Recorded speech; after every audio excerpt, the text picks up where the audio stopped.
ചെയ്യണമെന്നും ദൈവത്തിൻ്റെ സുവിശേഷം പങ്കുവെക്കണമെന്നും ആഗ്രഹിക്കുന്നതാണ്.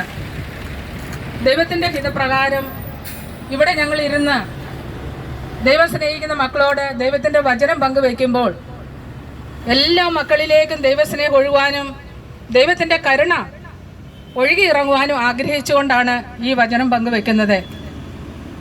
എല്ലാ ജനങ്ങളെയും ദൈവം സ്നേഹിക്കുന്നു. പിതാവായ ദൈവത്തിൻ്റെ സൃഷ്ടികളാണ് ലോകത്തിലുള്ള സകല മക്കളും സകല ചരാചരങ്ങളും. അവയെല്ലാം ദൈവത്തെ അറിയണമെന്നും സ്നേഹിക്കണമെന്നും ദൈവത്തിൽ വിശ്വസിക്കണമെന്നും അവിടുന്ന് ആഗ്രഹിക്കുന്നു.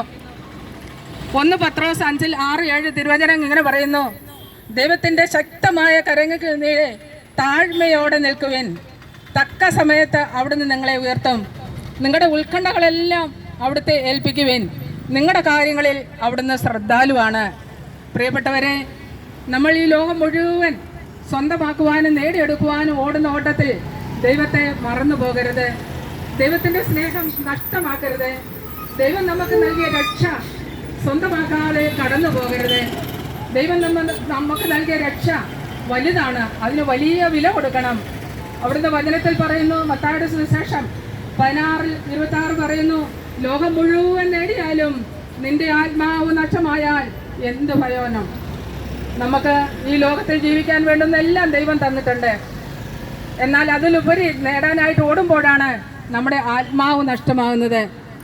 ധനമോഹമാണ് എല്ലാ തിന്മയുടെയും അടിസ്ഥാനമെന്ന് വചനം പറയുന്നു. ലോകവും ലോകത്തിൻ്റെ മോഹവും കടന്നു പോകും, എന്നാൽ ദൈവത്തിൻ്റെ സ്നേഹം ഒരിക്കലും കടന്നു പോകുന്നതല്ല. നമുക്ക് ഓരോരുത്തർക്കും ആവോളം അനുഭവം